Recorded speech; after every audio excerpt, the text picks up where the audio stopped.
We're back with another episode of the League of the Genuine Conversations with me, your host, Fred Muwema. We have this program every Friday evening, and it's the only program on the planet that discusses counterfeits and substandards. As usual, we continue with a special guest. The special guest is Mr. George Magimbi. George, you're welcome. Thank you. Again, Happy to be here.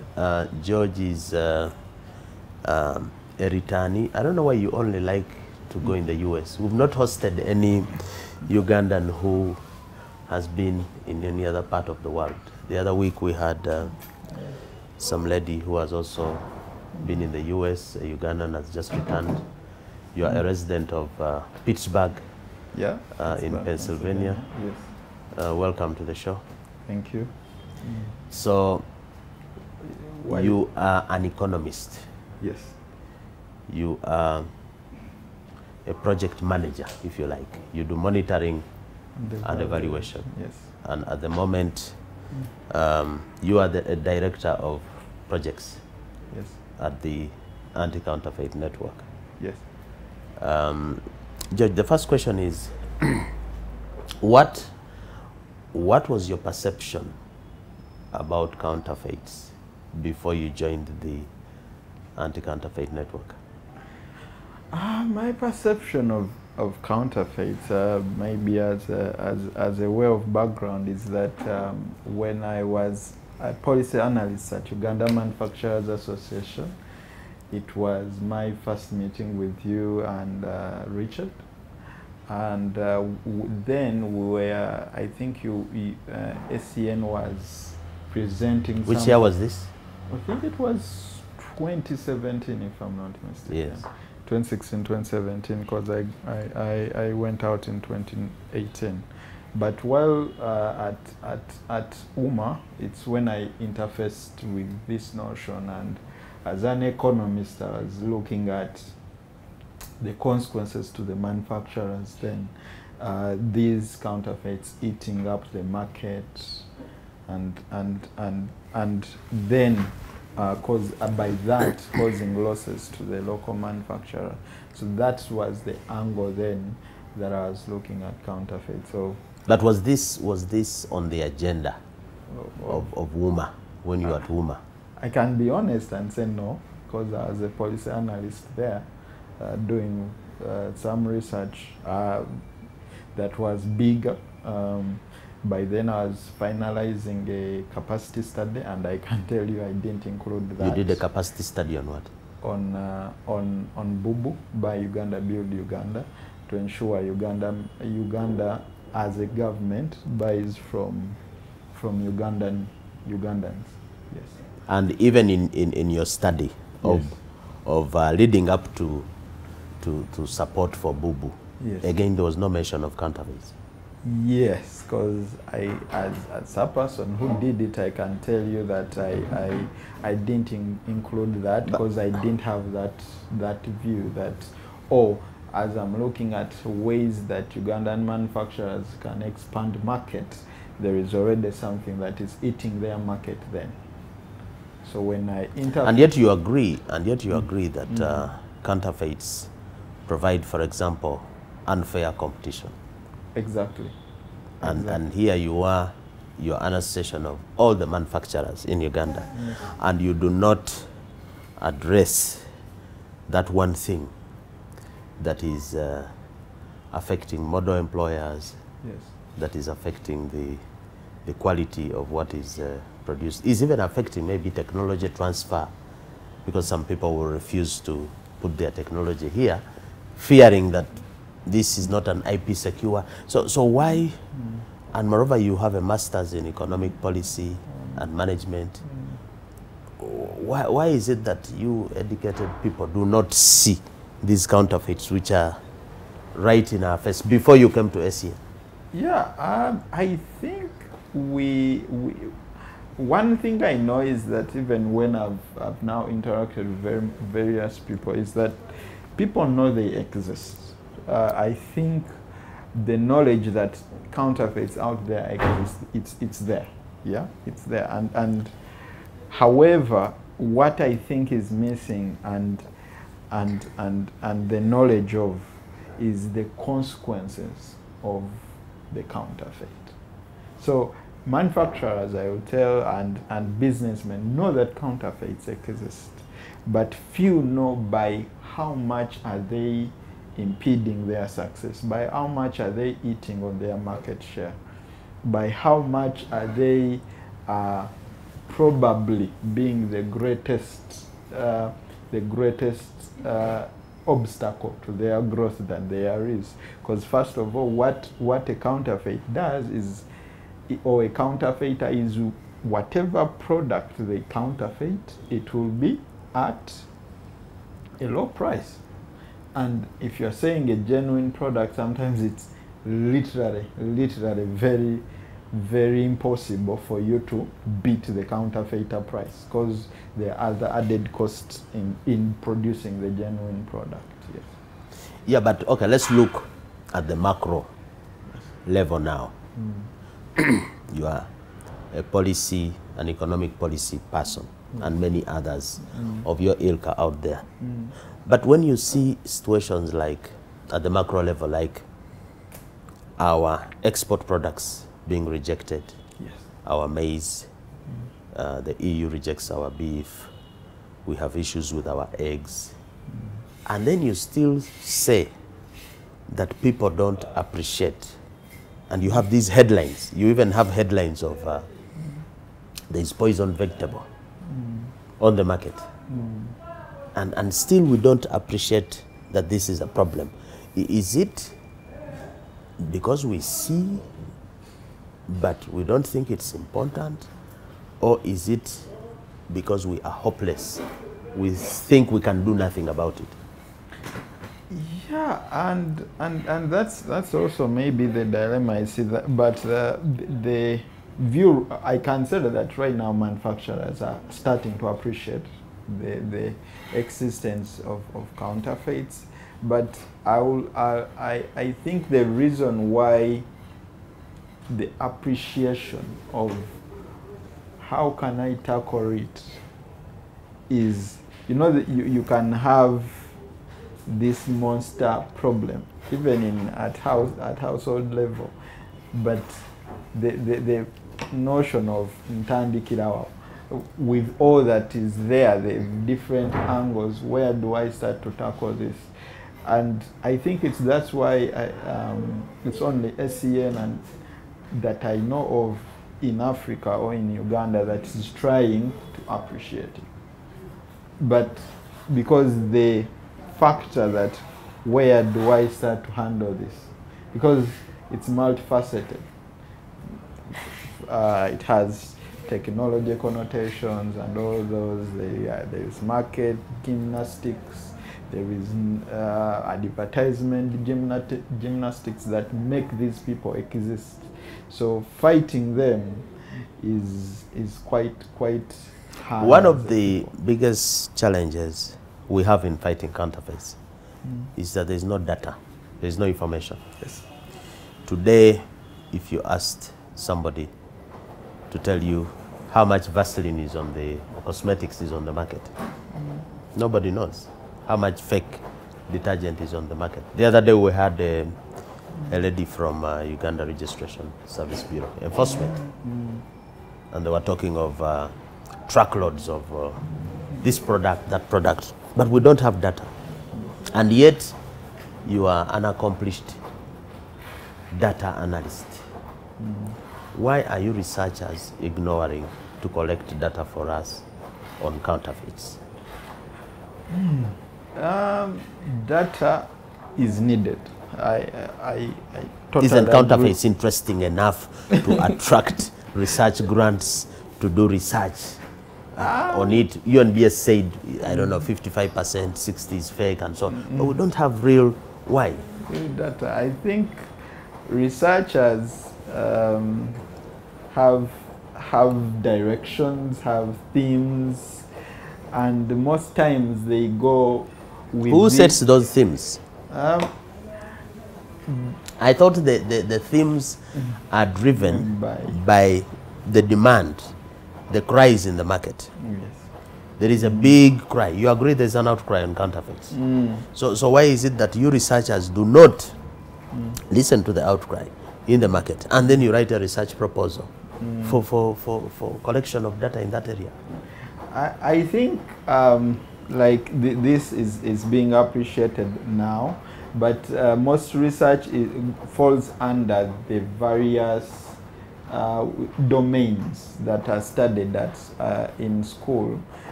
Energy, engineering, business, procurement, and what. So, but all those things are affected by counterfeits. I agree. Engineering, procurement, everything. Yes, yes. So they haven't yet appreciated it as a domain and what. It's one of the things that I think should have a journal of its own. You know, there are those journals and journal on this and on accounting and journal on this and that, where there are various researches on various facets of that notion, which is not happening now.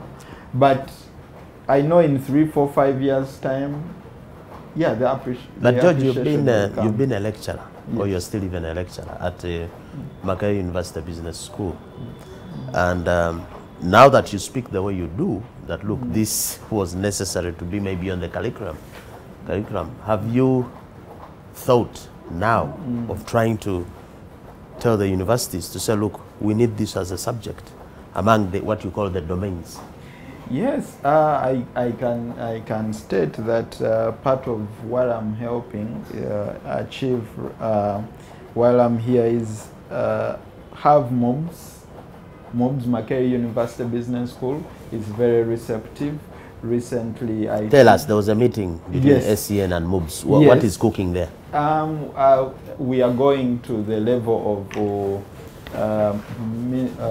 memorandum of understanding, where these interests, objectives of SCN meet with academia and let them appreciate. You are talking many complicated things. The viewer would like to know, is counterfeiting as a subject or as a degree or as a course going to be introduced in MOBS, for example? I think when we... Is that feasible? Yeah, it's feasible, very feasible, because in almost all domains of what MOBS teaches, or as a business institution, there is an effect or counterfeits affecting them. So the university is appreciating that there is a need to have a course unit or a diploma or a certificate. Yes, so we will go step by step. We want them to appreciate. When the body of research, when it grows so much, sometimes it being a course of its own, or it being a discipline, it can be justified. Yes, it's sometimes it's inevitable. So we want them to appreciate. Then we grow this body of research and knowledge on counterfeits, that it being a course unit or a course that is studied, or a branch of an MBA or a master's, it will become inevitable when you grow the body of knowledge, when the research is there. So what we are now trying to fight, or trying to ensure happens, is that the research is there. The data discrepancies you were talking about, that some figures can be talked about. We are starting with agriculture and agri-inputs. Can there be, at least in that sphere, concrete data on how bad the situation is, yes, and what needs to be done? Yes. So that will be a result of the growth of body of knowledge. But for now, as we are interacting with MOBS, we want them to become more like a research arm of Anti Counterfeit Network. Of course, there are benefits on both sides. They are getting data. Somebody may ask, counterfeiting is a practical problem. Yes. If you make it a part of the academics, you may be taking it out of reality, or you feel that will complement the practical solutions we need. Yeah, almost all the things we do practically have some kind of theory that is linked to academia in it. So we just want the appreciation that this is actually a problem that exists, and we want academia and researchers to appreciate, to get interest. Yes, and put a lot of effort out there and grow, like I said, a body of knowledge through research. Yes. And I think because there hasn't been sufficient interest from academia and other sectors on this subject, this probably is one of the most misunderstood but important questions of the day. Would you agree? Agree totally. I agree totally on that. You agree? Yes. Yeah. George, we need to take a break. Thank you.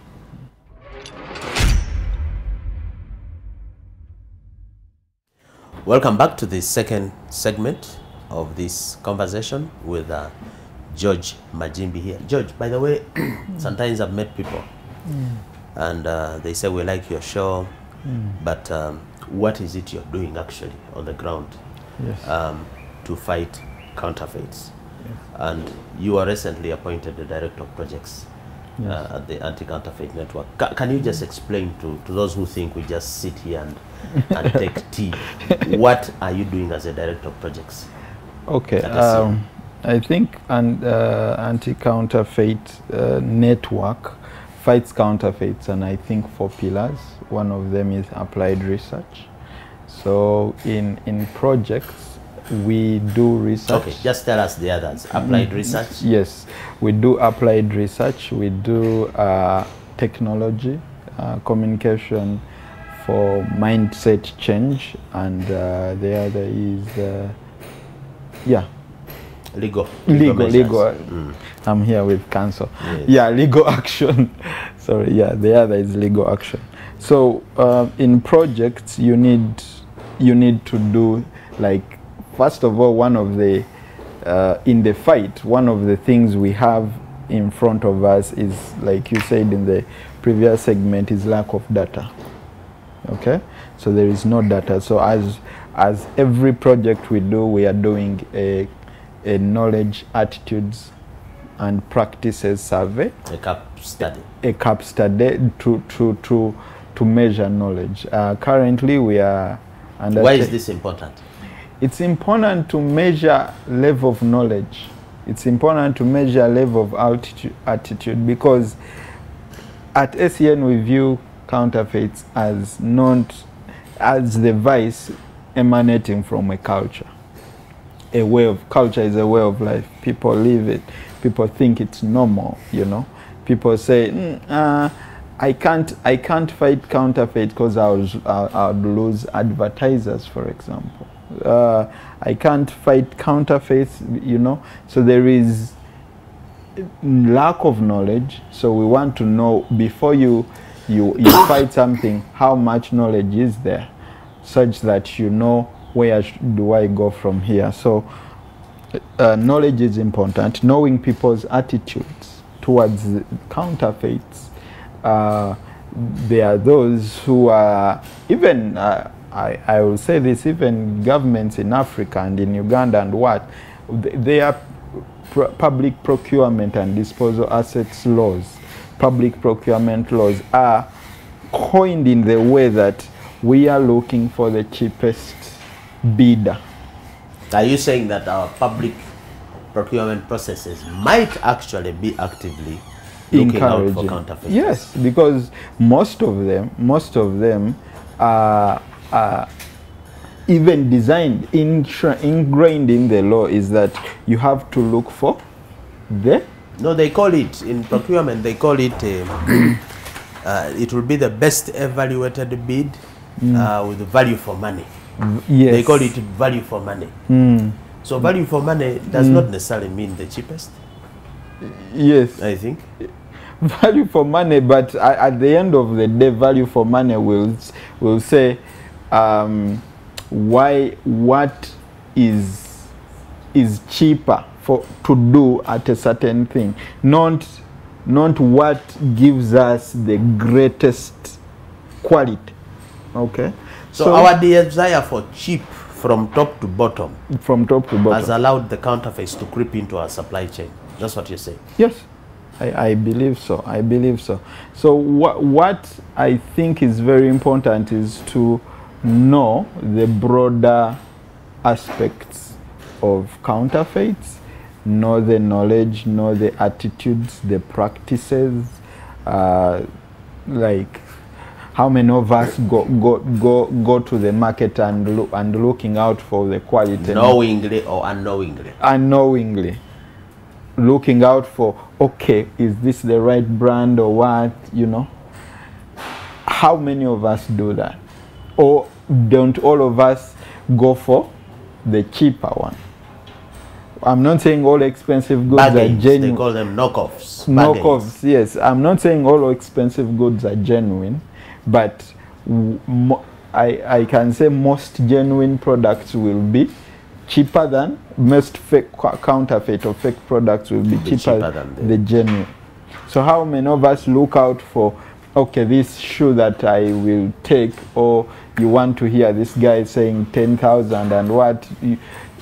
So what are you doing at SCN in terms of projects? What are we doing? At SCN, I think we are running about 4 or so projects.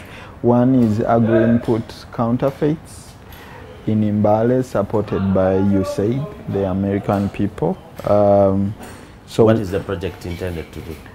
The project is part or is a component of Feed the Future. IAM is integrated agriculture markets.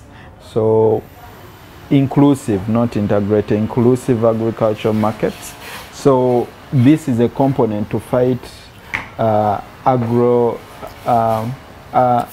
inputs. Fake agro inputs. So you can't talk about agriculture markets, inclusive agriculture markets, when you don't include counterfeits. Yes. In the equation there. Yes, and also you can't have markets at all, whether exclusive or inclusive, without thinking about where were these inputs the right inputs, were they quality inputs, were they genuine inputs, because a genuine input will what gives you good yield that you can take to the market. So in essence, you can't talk about even markets for agricultural output without thinking fast. So what is the overall objective? What do you want to achieve? What do we want to achieve with this? We want to achieve, 1, awareness. 2, we want to, there is a Ministry of Agriculture seed traceability system that will help a farmer know at the time of buying that actually this is a what? This is a fake or not. Yes. Because many farmers are losing. They are losing a whole crop for a season. Yes. And they have no redress, and they don't know where to buy. So this project you're saying is the go-to place, at least. Yes. To say we have somewhere to report, we have somebody interested in the data, and some action can be taken. Yes. So that's how we are tackling like I said, it's supported by the American people through USAID. So the Feed the Future, that inclusive agriculture markets project, we are now currently finalizing the baseline. This baseline data that we already have, I don't have permissions yet to share the information, but the baseline data that we already have is already speaking to the other knowledge gaps. So all interventions therein will be connected to it. So it's a pilot. It's a baseline of a pilot. So we are piloting in 4 districts of Bududa, Manafa, Sironko, and Mbale. And the scale up will be informed again by what we see in these 4 The scale up meaning somebody watching from PG, yes, from Lira. Yes. Is there a chance that it will go to? Yeah, there are 34 other districts where Feed the Future IAM is operating. So the scale up will go to those other districts. 34 other intervention districts. There are 38 districts. We are working in 4. it will go into the 34 other intervention districts. So okay. What is the future, the other thing SCN is doing on the ground through yes. projects? Yes, the other project is a UCC project. I think very soon a campaign is coming out of... You mean the substandard and fake phones? Yeah. Yes, substandard communication devices. Yes. So that's coming up, and we are also in negotiations and in collaborations. What is this? What is SCN doing here? Is it helping? How is it helping with the substandard? What are we doing there? Yeah, that project is being done with QG Search and Sachi. The communications agency. The communication agency that will be doing the mass media campaigns, but SCN will be doing the trainings. We have come up with a behavioral impact strategy that will guide the overall roadmap of what we are going to do. There is a communication arm in QG Search and Sachi, but like I said, this is a culture that has to be changed. So we are working hand in hand with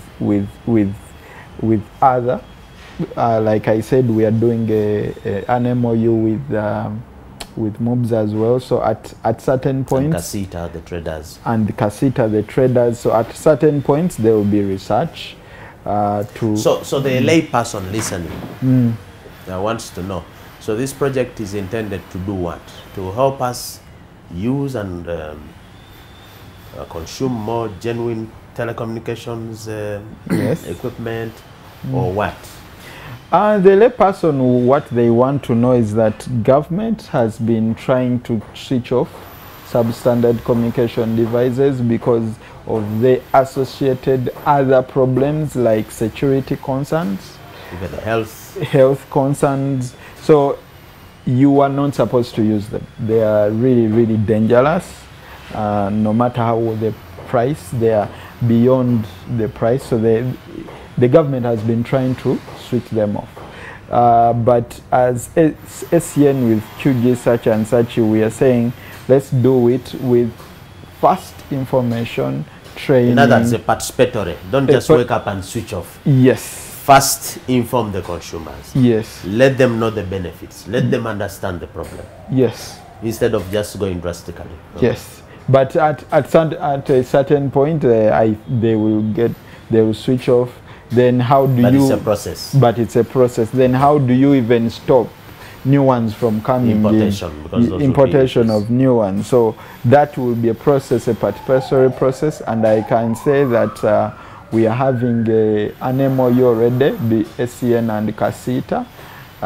Casita is Kampala State Traders Association. Now it's Uganda.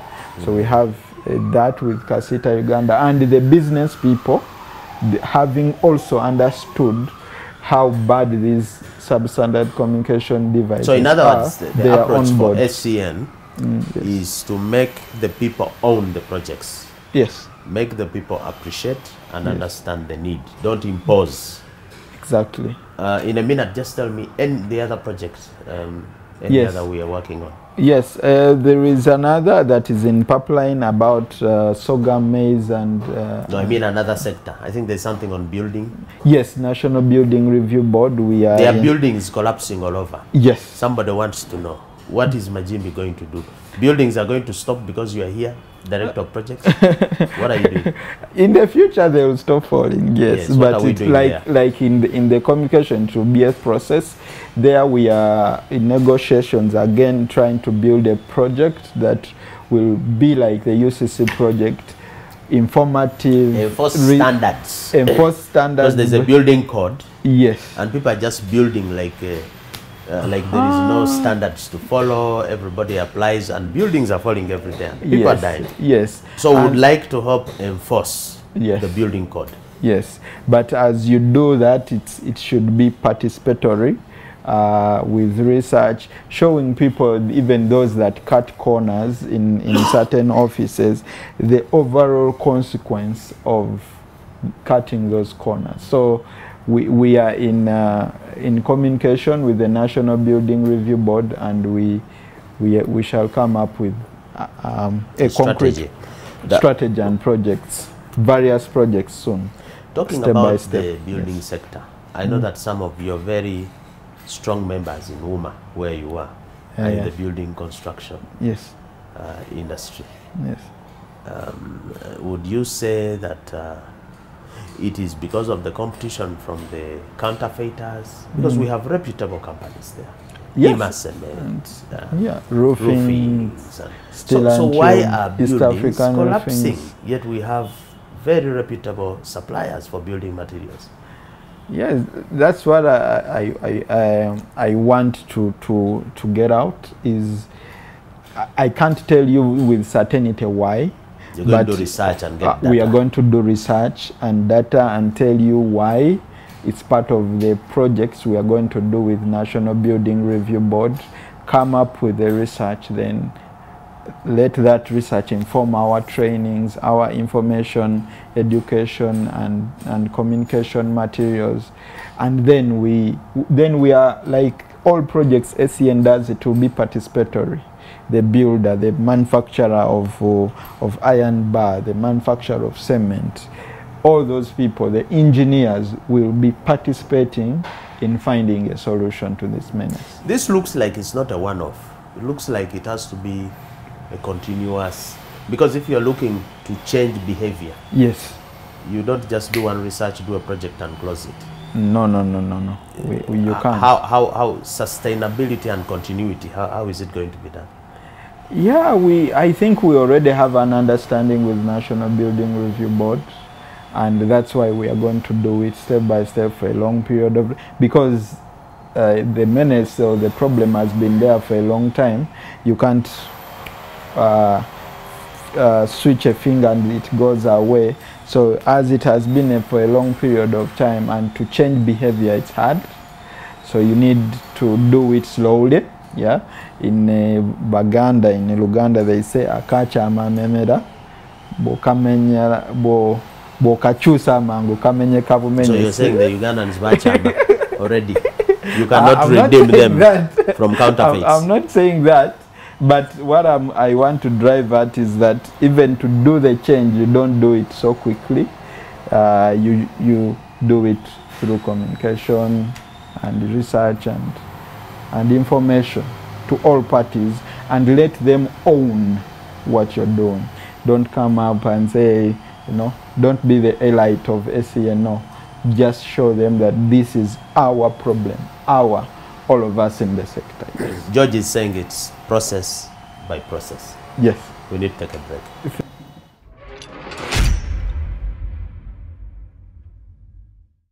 Welcome back to the third segment of this conversation. I'm here with Mr. George Magimbi. He is an economist, but he's also a director of research at the Anti Counterfeit Network.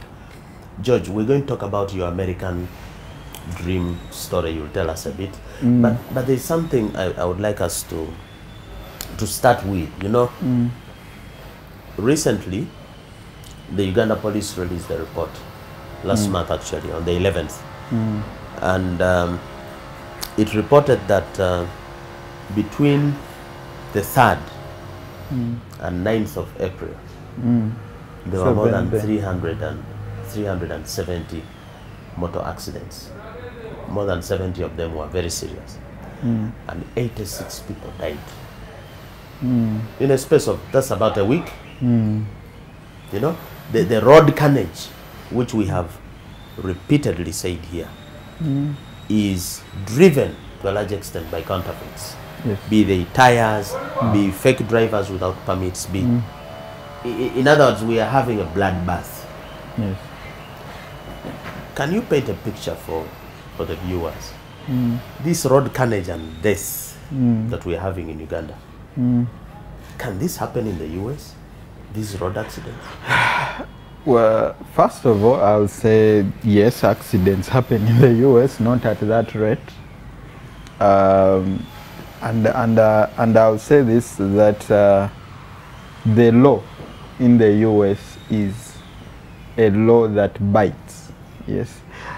In Pittsburgh, where you've been? Yes, where in you Pittsburgh. Yes, in Pittsburgh it bites. If you are, For example, if you are on a light, we work at night. Sometimes you have a shift that is a night shift, and you'll get out of that shift probably sometimes at 4 or 5 in the morning, or you are going for a shift in the night, and you are at a stoplight. So no car is coming from the other side. No car is coming from the other side. But you are alone on the road. I am completely alone on the road. But what happens is that even alone on the road, completely alone, I can't cross that red light. Why? There's no one to see you. You can cross. Here in Uganda, at night, people don't respect the traffic lights. They just drive. There you will respect it, because the moment you cross it, in the next 3 or 4 days, at your apartment, you'll find your ticket with the time you were at that light, the number plate, sometimes even your photo itself, when you were crossing when the red light is on, and the fee will be there. Now sometimes, what is the fee like? It can be 300, 400. That's about $300. Yes. That's the penalty for crossing. Yes. The penalties are really, really heavy, and it's not just the money you pay. Every traffic violation you do adds a point on your driving license. So it adds. It will reach a time when the points are so many that they cancel. They cancel your driver's license, or say, okay, well, you are not going to touch drive a car for this so many. Now that's one of the penalties. Now the insurance premium you'll be paying as well, because the insurers will be able to see your driving record, will also shoot up, because they know they are insuring some reckless person. So the cost of insurance will shoot up. The cost of you driving will also be shooting up. So you are like, okay, I'm on this light for 3 minutes. Can I afford all the costs associated with penalties? Yes, the penalties associated with me not waiting for the 2-3 minutes or 4, even if they are 10. When you calculate the overall cost in that way, you find yourself, you respect the stop sign, you respect the stoplights, you respect the speed limits. The speed limits. By the speed limits, I was told, it's not just about speed limit for driving very fast. Yes. There's also a speed limit below which you are not supposed to drive. Exactly. These drivers you find on the road on a highway at speed 20 or 40. No. That's also a crime. It is plus or minus 5 in Pennsylvania. Plus or minus 5. It's 35.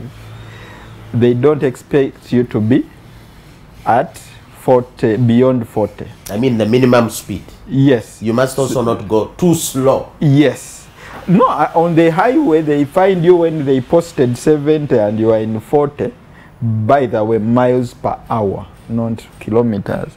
They find you in 40, you will be penalized, because that can also cause an accident.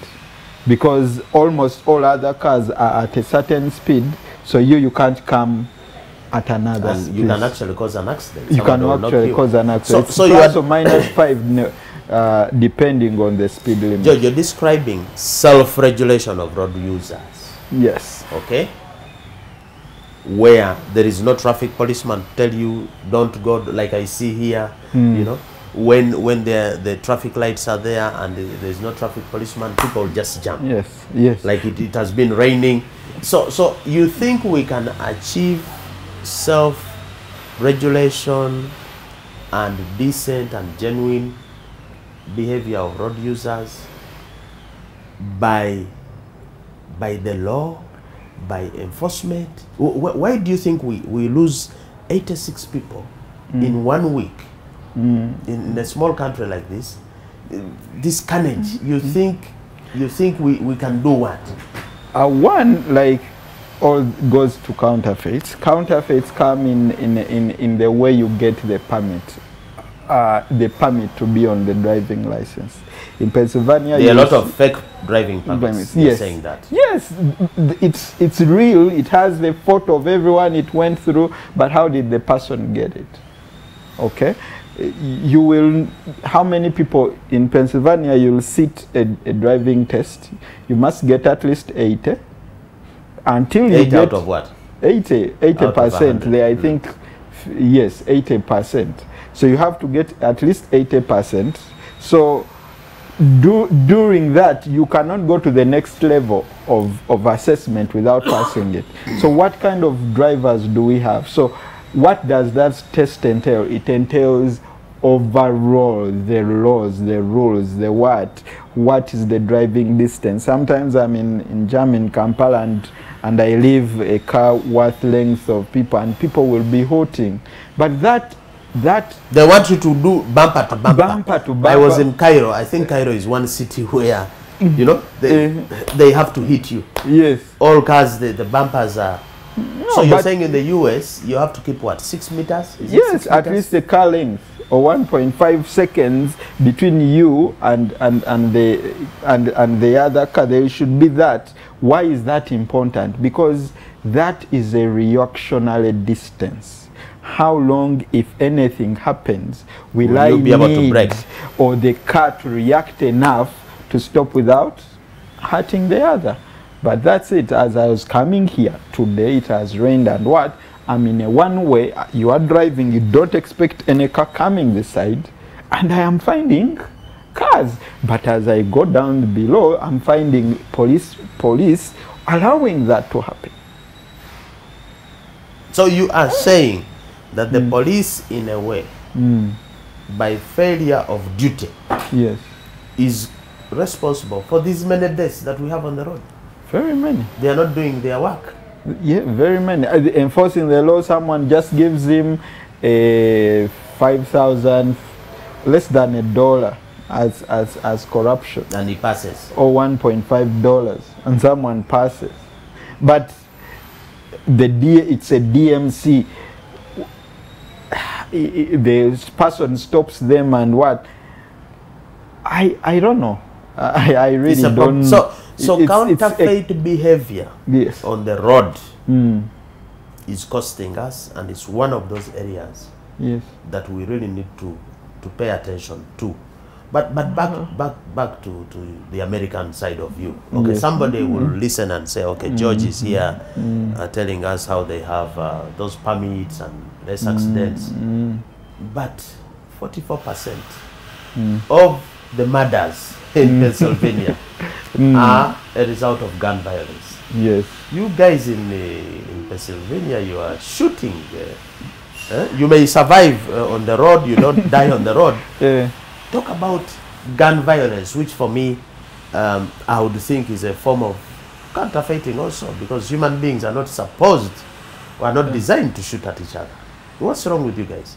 By nature of the Constitution of the US, people are allowed to own guns. And they are also allowed to shoot? When necessary, yes, they are allowed to shoot when necessary. That's why people don't just go in people's homes and do funny things. Because the guy will shoot you. Yes. You've heard of this very controversial case of Kyle Rittenhouse that happened during we are now in the anniversary of George Floyd, but it happened somewhere near there. I think it was some other thing that had happened in Kenosha, Wisconsin. That person killed one or two people, but it was in self-defense. And if he owned the gun, and I think the law allowed him, when they assessed the law, they found out that he owned the gun legally and did something in self-defense, you are allowed. So, but George, I know the debate on gun control, yes, in the US, yes, the movement for and against. I think the voices, you can't tell the difference. There is a big, and recently in Texas, you've just had a situation of a mentally ill guy killing 19 children and 2 adults. I mean, look, this is the first world. Yes. You have somebody roaming around. I hear they have a right to have guns, and a mentally ill person has a gun. Yeah, And I will say this, that again there are loopholes also in the gun laws and other things. You know, in Uganda there are no lobby farms, but in America various sectors lobby the various lawmakers to make laws that sometimes safeguard their sectors. So the loopholes are there, but I'll say there is abuse sometimes in the guns, but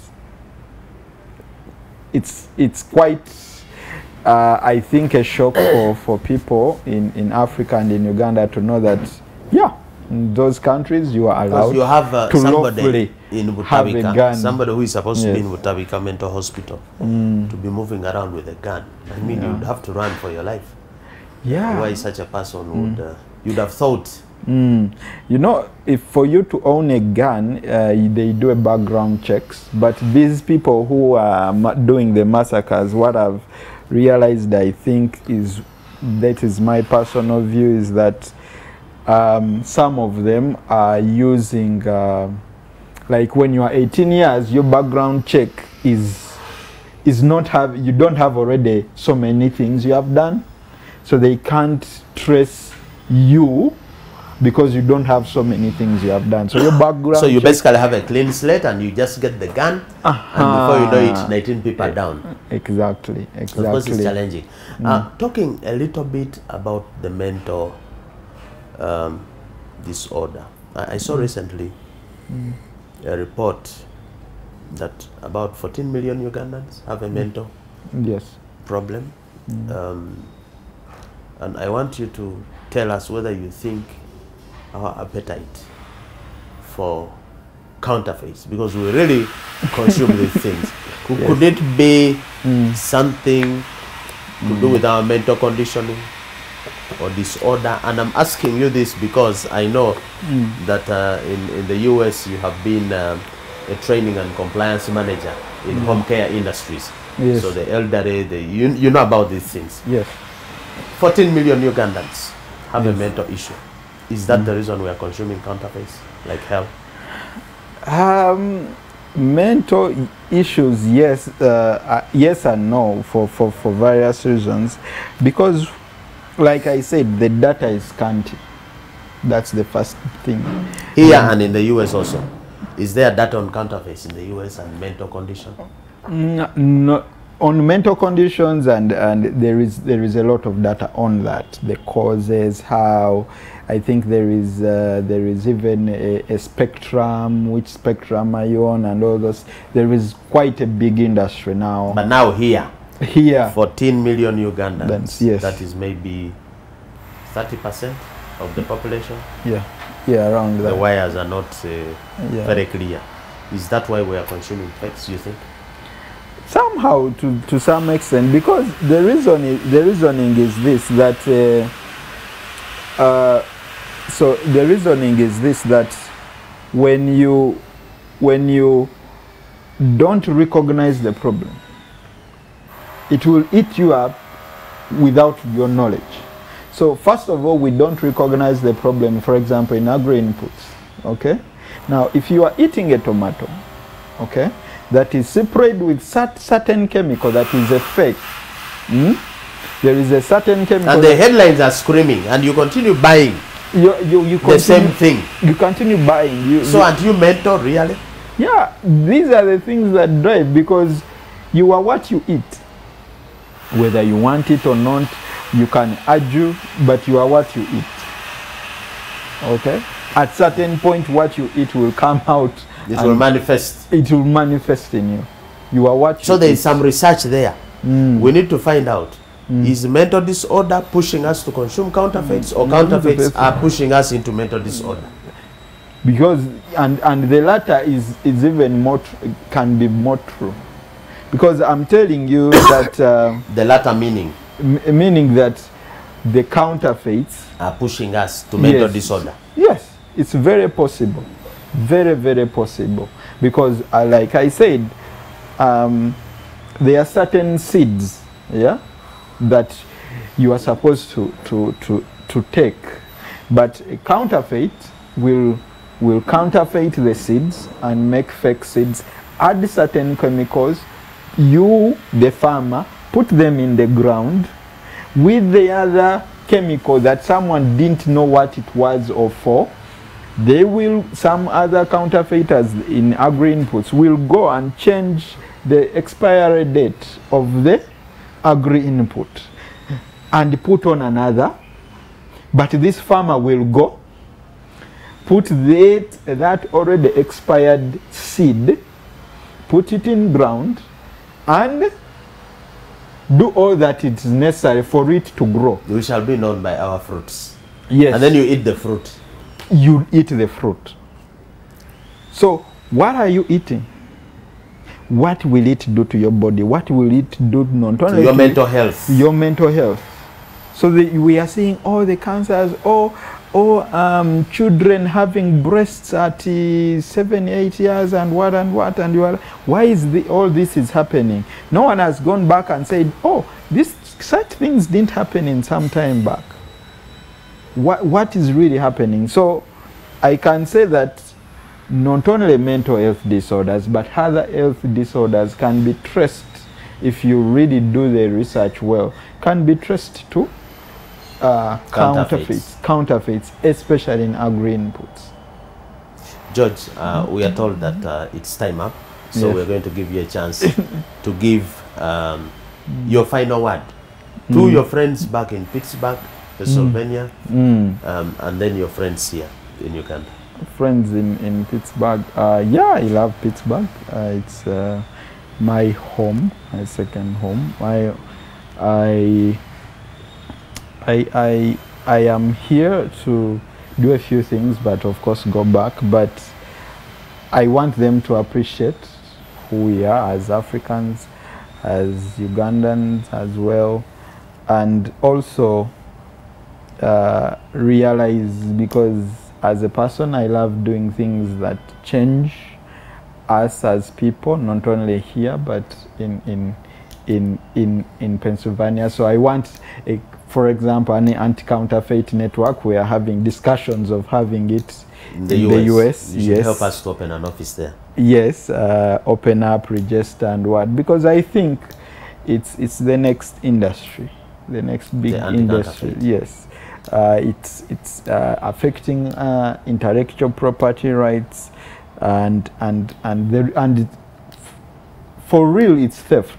Yeah, okay, we can go around it, but we'll end up by counterfeiting being a form of theft, a form of stealing. So I'll be glad to maybe start a chapter or look at ways where Americans because there's also a counterfeit problem in America. Yeah, it's a global problem. I can't say it's an African problem. No, it's a global problem everywhere. The nature or breadth of the problem differs. Yes, but it's a problem everywhere. So yeah, and today Ugandans, Africans back home in Uganda, yeah, let's fight this disease. We already as Africans have a problem. Let's not add this. We already have so many other problems and other diseases we are fighting. One of which is poverty. One of which you can't fight poverty by consuming counterfeits. Yes, let's fight counterfeits. Let's support our Ugandan manufacturers. I'm a strong proponent of Buy Uganda, Build Uganda, Buy East Africa, Build East Africa, or Buy Africa, Build Africa. So let's support our manufacturers. When you see in the US, there is so much of, when you see something, say something. So don't allow this culture of concealing things that you know are affecting. If you know this person is making very bogus maybe children's syrup, you don't know which child will be affected by that fake syrup. So see something, say something, and be vigilant enough to say, no, this is wrong, no matter how much I may gain out of it. Yes. Thank you so much. That has been George Magimbi. He's been our guest today. We've had a very interesting discussion here. We would like to close it here by asking you, first of all, thanking you for always making it a date with us and following us and liking us and sharing episodes. We would be glad if we get any feedback from you, if you like our programming or if there's anything you would like us to improve. Our pledge is we shall continue with this program for as long as it takes, for as long as we need to fight counterfeits. Don't be fake, buy and sell genuine always.